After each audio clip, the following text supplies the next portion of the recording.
Salam sehat sejahtera pemirsa setia. Jumpa lagi di channel Mata Ketiga. Alam semesta terbentuk sekitar 13,8 miliar tahun yang lalu menurut model dentuman besar yang didasarkan pada pengamatan radiasi latar belakang gelombang mikrokosmis, struktur skala besar, dan pergeseran merah supernova jauh dengan terbentuknya partikel, atom, gravitasi, bintang, galaksi, ruang, waktu, materi, dan energi. Sementara bumi juga diperkirakan berusia sekitar 4,5 miliar tahun. Tapi ini bukan topik yang akan kita bahas hari ini. Dalam 1 hingga 1,5 miliar tahun lagi, matahari akan menguapkan lautan bumi. Tiba saat itu, tidak ada lagi kehidupan di bumi. Artinya, manusia tidak akan pernah menyadarinya meski waktu kesadaran manusia diperpanjang 10% lagi. Selama ini, sampul majalah The Economist hampir berupa prediksi elit global. Namun, edisi terbaru The Economist bukan lagi prediksi, tetapi langsung membunyikan alarm. Pada 19 Mei 2022 lalu, The Economist kembali merilis edisi terbarunya. Diterbitkan pada 21 Mei dengan sampul depan yang sangat sederhana, 3 batang gandum. Jika gambarnya diperbesar dan diperhatikan dengan cermat ketiga bulir gandum itu, akan tampak jelas setiap biji gandum berupa tengkorak, kecuali ujungnya. Judulnya adalah The Coming Food Catastrophe atau bencana pangan yang akan segera tiba. Judul yang sederhana tetapi mengandung makna yang dalam sekaligus mengejutkan. Jelas, makna dari judul dan gambar sampulnya yang identik ini bukan lagi prediksi, tetapi peringatan kepada dunia akan bencana manusia di masa depan. 1. Konsekuensi perang. Semua artikel di The Economist yang diperkenalkan sebelumnya adalah anonim. Dalam edisi terbaru Dewan Redaksi The Economist menulis tentang krisis pangan dunia, mengatakan bahwa perang mendorong dunia yang rapuh ini ke dalam kelaparan massal. Memecahkan krisis ini adalah masalah semua orang. Artikel ini menyatakan bahwa akibat dari perang Rusia-Ukraina tidak hanya menghancurkan kehidupan mereka yang berada di medan perang, tetapi juga berdampak pada kehidupan orang-orang yang jauh dari medan perang. Sistem pangan global sudah rentan akibat COVID-19, perubahan iklim, dan guncangan energi. Perang Rusia-Ukraina akan membuat sistem pangan global yang rapuh semakin buruk. Saat ini, sebagian besar ekspor gandum dan biji minyak Ukraina telah berhenti. Ekspor Rusia juga terancam. Harga gandum telah melonjak 53% sejak awal tahun setelah India menyatakan menangguhkan ekspor karena gelombang panas yang tinggi, dan naik 6% lagi pada 16 Mei 2022. Pada 18 Mei, Sekretaris Jenderal PBB Antonio Guterres memperingatkan bahwa momok kekurangan pangan global akan berlanjut selama beberapa tahun ke depan. Saat ini, populasi dunia yang kekurangan makanan telah meningkat 440 juta menjadi 1,6 miliar. Hampir 250 juta orang berada di ambang kelaparan. Jika perang terus berlanjut, dampaknya akan sangat besar secara global, berpotensi menyebabkan ratusan juta orang terperosok ke dalam jurang kemiskinan, kerusuhan politik, pertumbuhan anak-anak melambat, dan orang-orang harus menanggung beban kelaparan. Pertanyaannya, apakah kekurangan pangan global itu hanya karena perang Rusia-Ukraina? 2. Fenomena aneh. Seiring berlangsungnya perang Rusia-Ukraina yang terus menemui jalan buntu, fenomena aneh juga kerap terjadi di Tiongkok. Pada 14 April 2022 lalu, tampak fenomena aneh berupa penampakan parhelion, juga disebut matahari semu atau matahari bayangan di banyak daerah di Provinsi Hebei, Tiongkok. Pada hari yang sama di Shanxi dan tempat-tempat lain juga muncul matahari bayangan. Adapun yang dimaksud matahari bayangan atau matahari semu ini adalah penampakan 2 matahari atau 3 matahari atau lebih. Umumnya parhelion tercipta dari kristal es beringan berbentuk segi 6 pada awan Sirius yang tinggi dan dingin, atau selama musim dingin yang amat dingin, oleh kristal es yang disebut debu intan yang tertiup di udara pada tingkat rendah.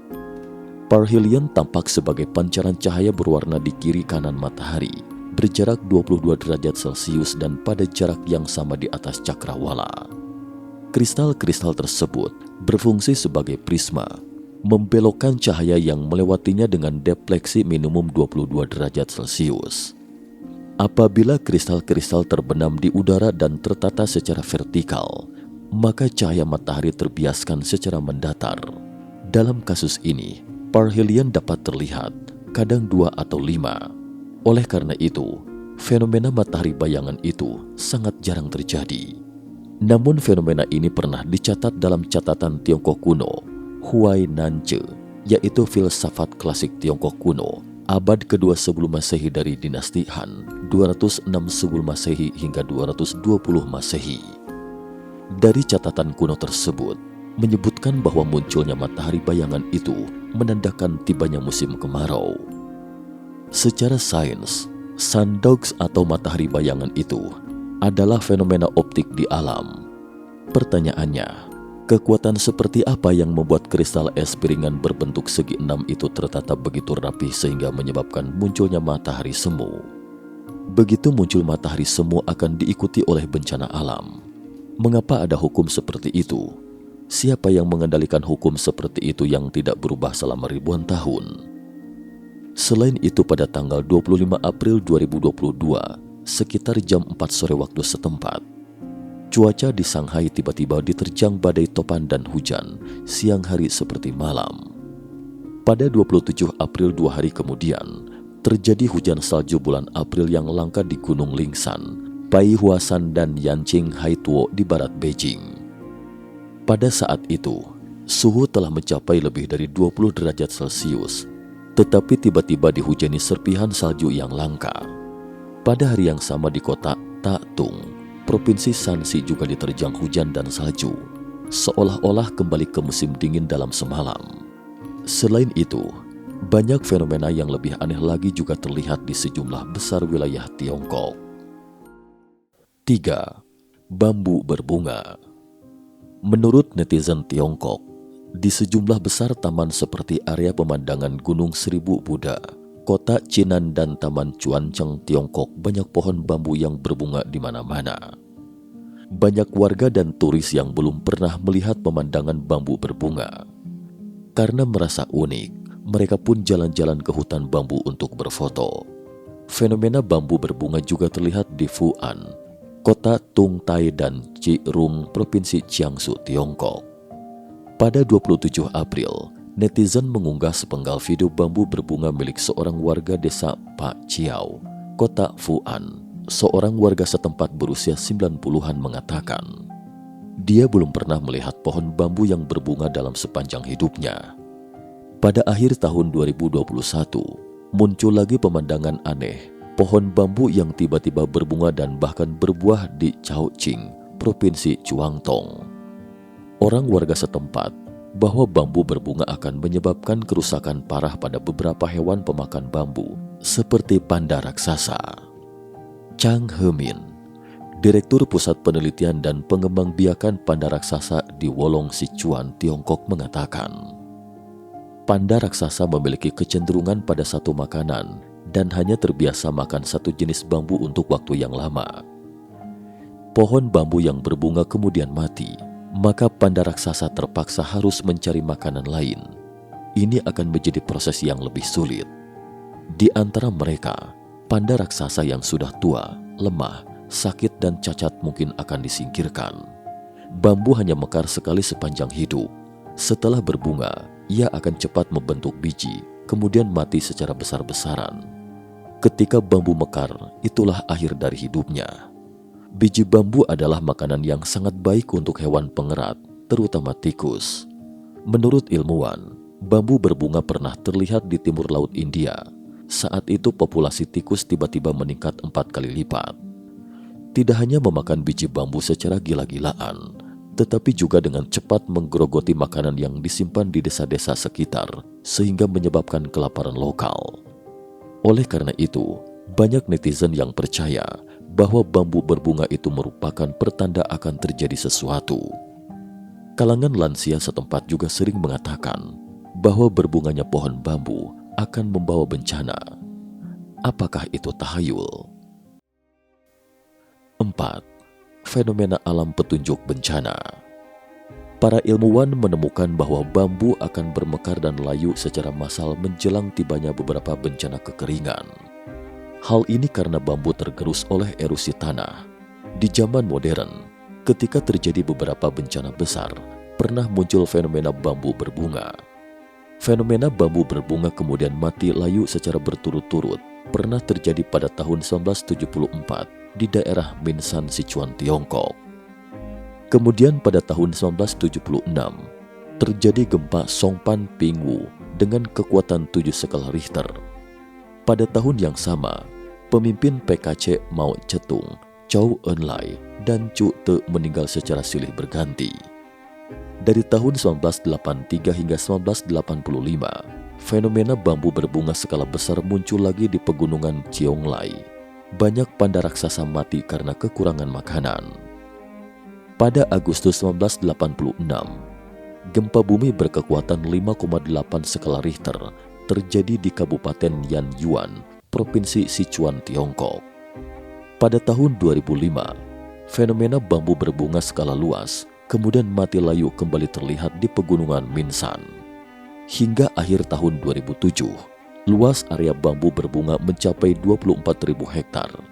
Pada Mei 2008, gempa Wenchuan yang mengejutkan dunia terjadi di Sichuan dan memakan korban yang tak terhitung banyaknya. Fenomena bambu berbunga yang menyiratkan bencana alam ini tidak hanya terjadi di Tiongkok.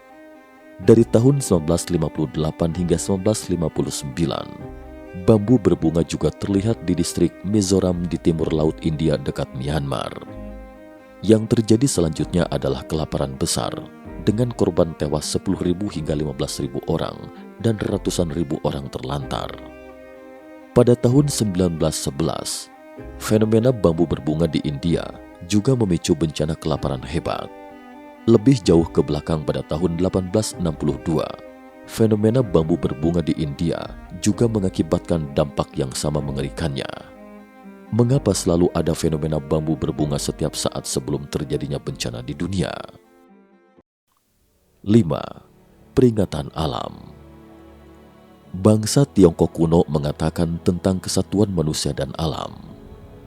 Dalam kitab perubahan menyebutkan, ketika akan terjadi sesuatu, akan ada tanda-tandanya. Langit akan memberi petunjuk melalui beberapa fenomena alam.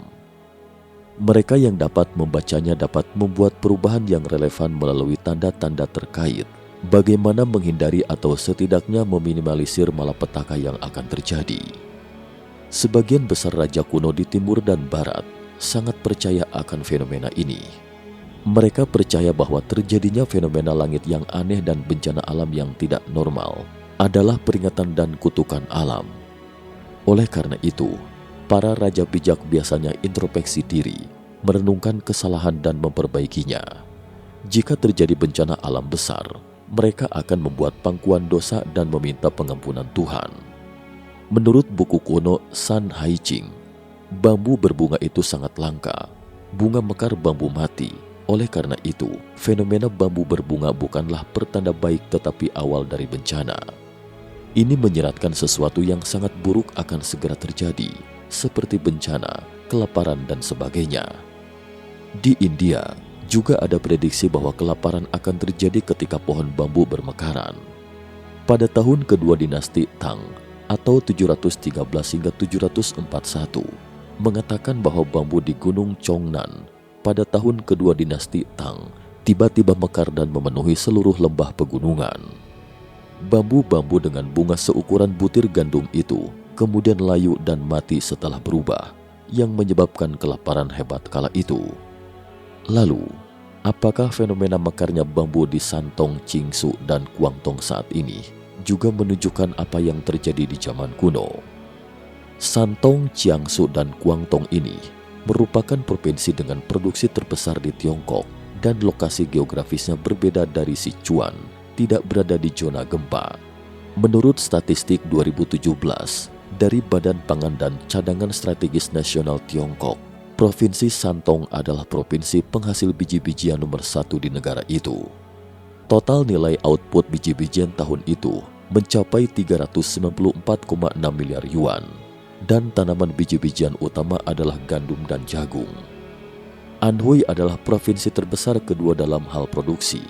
Nilai output gandum mencapai 270 hingga 3 miliar yuan. Tanaman utama adalah gandum dan beras.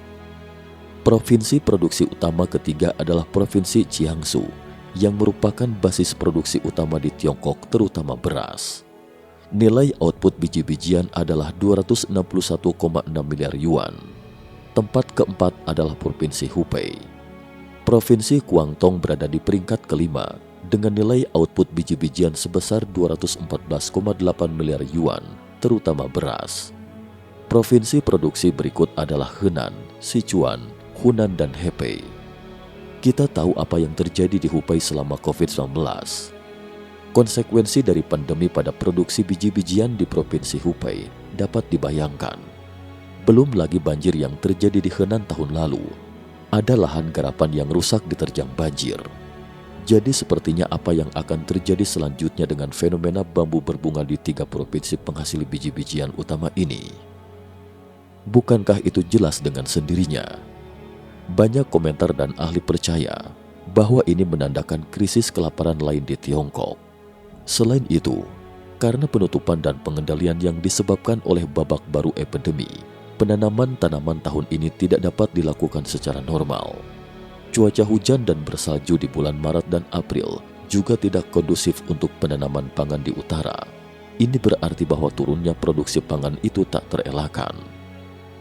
Menurut teman-teman, apakah sampul edisi terbaru The Economist adalah ramalan atau alarm atau peringatan? Berapa lama waktu yang dibutuhkan manusia untuk sadar dan menghindari akhir dari kematian? Cukup sekian dulu topik kita hari ini. Terima kasih atas perhatiannya.